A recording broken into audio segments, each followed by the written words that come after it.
The Politics of a Prepared and Determined Tribe. By Professor Aderinsola Owa, Professor of Political Science. Published June 16, 2022. Yes, the presidential primaries of the political parties, especially PDP and APC, have come and gone, but not with the hidden messages that only the great thinkers can unravel and reveal.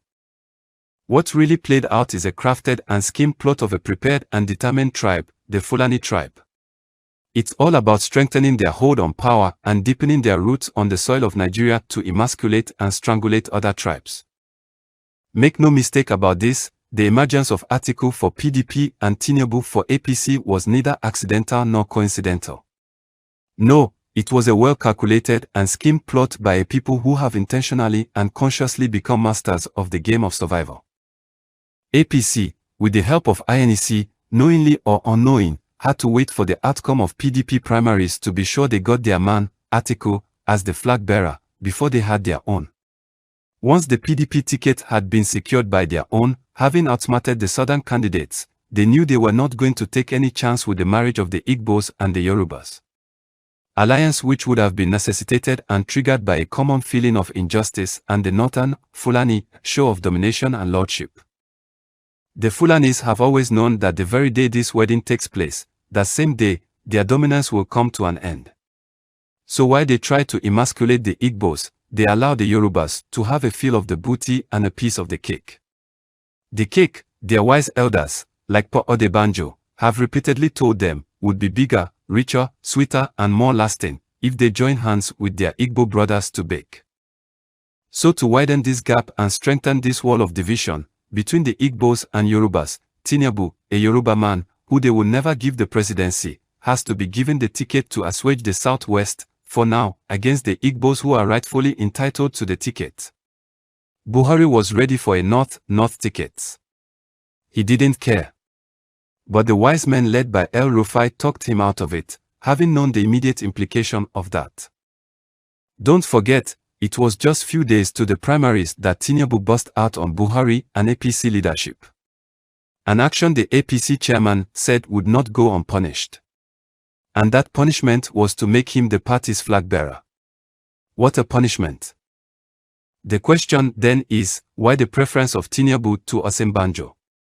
Remember, El Rufai did not allow Tinubu to see the Kaduna delegates, which he promised he would give to Amici. El Rufai is the head of the Fulani agenda. It was Atiku that brought him to limelight and gave him political relevance when he made him the FCT minister in OBJ's government. So for their continuity in power and survival as a people, Atiku, one of their own, must be there. Buhari and co never wanted to give power to either Osinbajo or Tinubu. They chose Tinubu over Osinbajo to avoid the kind of crisis Tinubu, with his resources, would have caused them even before the election. And as a master strategist himself, who probably knows what they know, except what they would do to him during this election, they figured out that appeasing him for now is a lesser evil. The fear of Tinubu/Wike galvanizing the South for a showdown with them was the beginning of wisdom. For the Fulanis, they don't have any business with party but position. Where their man is, that's the party for them.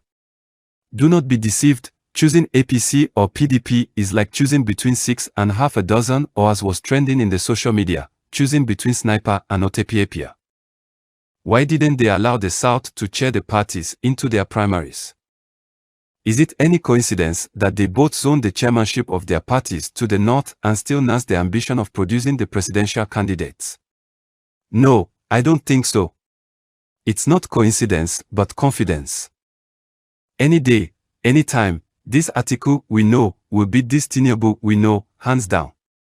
Not because there is any difference in their character or agenda for the nation, but because the APC heavyweights in the North will obviously temporalize Tinubu after draining him dry and rally round their man, Atiku, to strengthen the Fulani dynasty. Now the big question is this: at what point did the 13 northern APC governors know that it was the turn of the South to produce the next president? Why didn't they support the southern governors when they made the same call last year? If they did, would Atiku and other northerners have come out? Or was it only for those in APC? If Atiku wins, which is their game plan, would power have returned to the South? The Contemplation of a Muslim Ticket for APC, by El Rufia on Channels TV, was it in the interest of Atiku or Tinubu? Will Tinubu commit this political suicide of choosing a Muslim as a vice, to please these hawks, knowing the implications? It's just a matter of days. Yes, while it's wisdom to plan, it's senseless planning on what you cannot control. You can control your actions, but you can't control the consequences. While the Fulanis may think that they have emasculated and castrated the leadership of these ethnic groups, who have sworn allegiance to serve them and others outside the government, whom they gave money for contracts and asked not to execute them, so as to pin EFCC on them, once they opened their mouths, they did not factor in the revolution that the youth of these ethnic groups are coming up with. Revolution that will bring a serious shake-up in our political system. A revolution activated, precipitated and triggered by the force of hope and assurance which Peter Obi, the flag-bearer of the Labour Party, has come to personify and epitomize. Peter Obi has begun a movement that has even gone beyond him. In him, the people are seeing hope, honesty, integrity, prudence, accountability, intelligence and human feelings. In him, they genuinely believe Nigeria will rise again. They believe supporting Peter Obi is not helping him but helping themselves and taking back their country, their only country.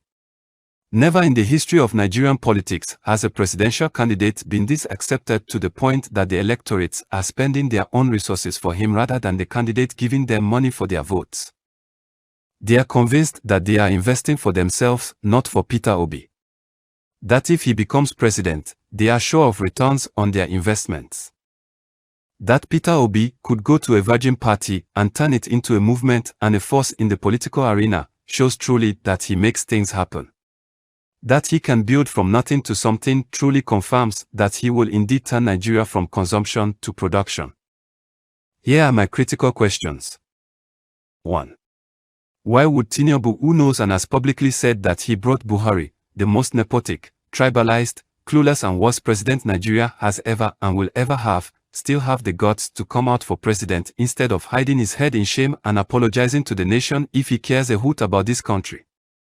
How will any man with conscience, if not for the exhibition of selfishness of the highest order, come out for president? 2. Why is Atiku, who has run for this office for the 5th or more time, the only tribe whose candidates keep resurfacing in every election, still coming out this time around? 1. Knowing the damage a northern Fulani man has done and is still doing in this country. 2. Knowing that he, too, is a northern Fulani man. 3. Knowing that it's constitutional for PDP to rotate power between North and South. 4. Knowing that it's the turn of Southeast, the region that gave him almost 100% of their votes. 5. Knowing that this region and her people are being punished today because of the votes they gave him and he never uttered a word against it nor stood up to defend them. 6. And knowing that this region has been the bedrock of PDP since 1999. If it's just politics and not the pursuit of an ethnic agenda, how would any man, with conscience, come out at this sensitive and fragile time, when Nigerian existence has a question mark? A man who has never condemned anything the Fulanis have done. A man who has never called Buhari by name in condemnation, rather APC government. My submission. It has taken the Fulanis almost 60 years to scheme themselves to where they are now. Controlling economic, military and political powers in Nigeria. So they want Atiku there, for at least, the next 4 years to perfect what they have begun. Tinubu victory is not an option, they will not allow it except for a Muslim Fulani ticket, so that they would do to the south what they thought OBJ did to the north, taking Tinubu out, considering his health condition and having the Fulani VP ascend the presidency. Never you underrate or estimate what these people can do. In the light of the above, like Paul Odebanjo advised too, I will want every Nigerian who truly loves this nation to brace up for tough and rough times ahead. These people are ready and would not, having come this far, willingly relinquish power to any other tribe. They are ready even for war. The import of the Fulanis from all over the world into Nigeria is not to rear cattle, but to use the weapons that they have long amassed for war, having successfully disarmed most Nigerians of their weapons for defense. The good news now is the readiness of the youths too, from every region, to take back their country, with the mantra, "Behold, old things are passed away, and all things have become new." The emergence of these youths at this point in time has altered their equation because they were not factored in their calculation. The survival of this nation, Nigeria, truly lies in the hands of these youths, and now is the time. Postscript.